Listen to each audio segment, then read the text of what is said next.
Assalamualaikum warahmatullahi wabarakatuh. Anak-anak, Bu Ika akan menjelaskan tentang teks laporan hasil observasi atau LHO. Yang pertama yaitu pengertian dari teks LHO. Sebuah teks yang menyampaikan informasi tentang sesuatu secara apa adanya, sesuai hasil pengamatan dan analisis secara sistematis. Maksudnya sistematis di sini adalah sesuai dengan aturan-aturan yang berlaku, yaitu harus sesuai dengan struktur isi dan kaidah kebahasaan dari teks LHO itu sendiri. Berikutnya, tujuan dari teks LHO adalah menginformasikan kepada pembaca tentang kondisi objektif sesuatu yang diamati tersebut, ya. Harus bersifat objektif, jangan sampai subjektif. Apa maksudnya objektif? Objektif adalah sesuai dengan keadaan benda yang diamati itu, bukan perasaan atau perkiraan dari orang yang mengamati. Nah, itu ya. Berikutnya struktur isi dari teks LHO. Yang pertama ada judul. Nah, judul di sini harus dibuat semenarik mungkin. Ya, harus unik, harus menunjukkan ciri khas. Kenapa? Agar orang yang membaca judul dari teks LHO-mu itu akan penasaran, akan tertarik untuk membaca teksmu.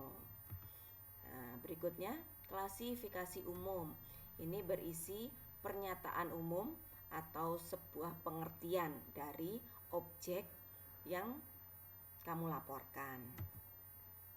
Berikutnya deskripsi bagian. Ini berisi tentang bagian-bagian dari objek.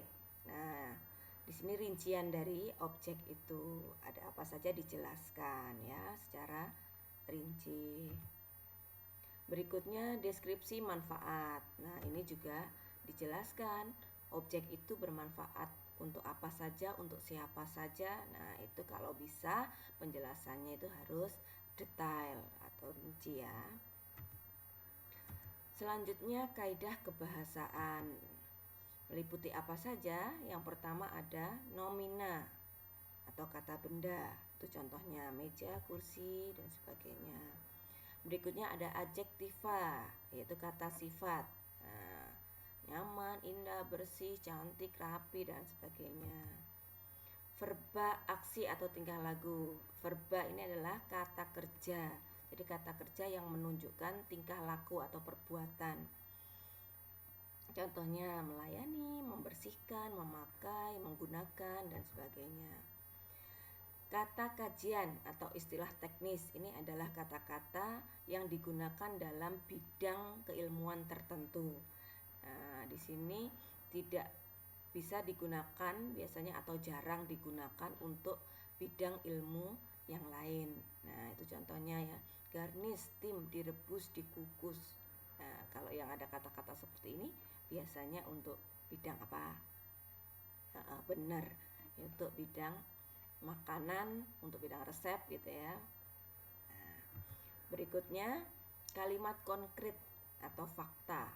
Nah, di sini berarti yang menunjukkan fakta, bukan yang menunjukkan perkiraan. Jadi tepat. Nah, gitu ya. Buka pukul 12 sampai dengan 22 waktu Indonesia Barat. Nah, itu yang benar.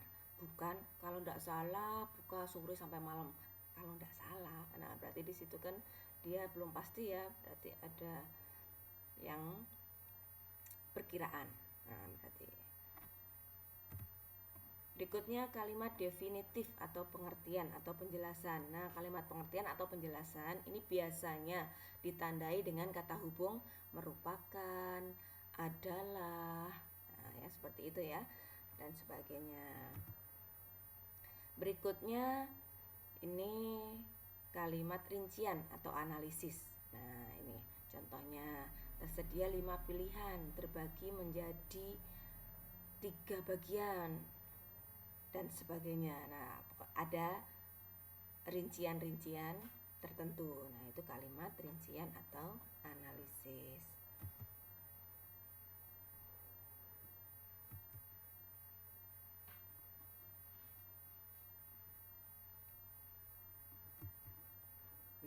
Ini adalah contoh dari teks LHO.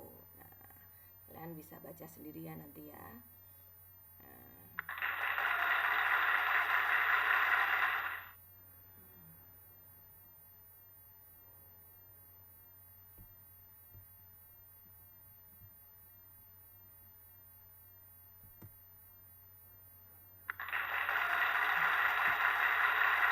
Nah, ini adalah analisis dari struktur isi atau kaidah kebahasaan dari contoh tadi ya. Ini dia contohnya tadi ya.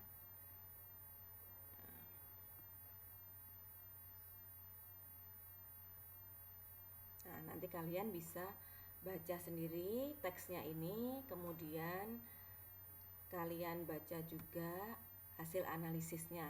Nah, itu nanti seperti tugas kalian yang harus kalian kerjakan di Google Classroom. Nah, seperti ini ya.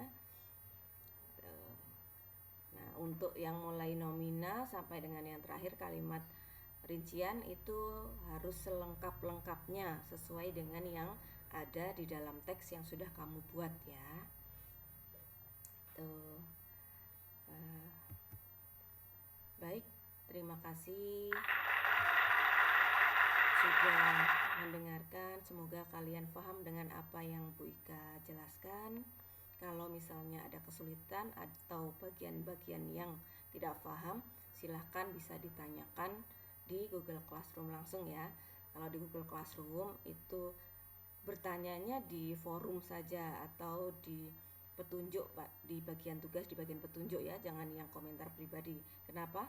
Karena kalau kalian bertanyanya di forum itu nanti akan bisa dibaca juga oleh teman-temannya yang lain.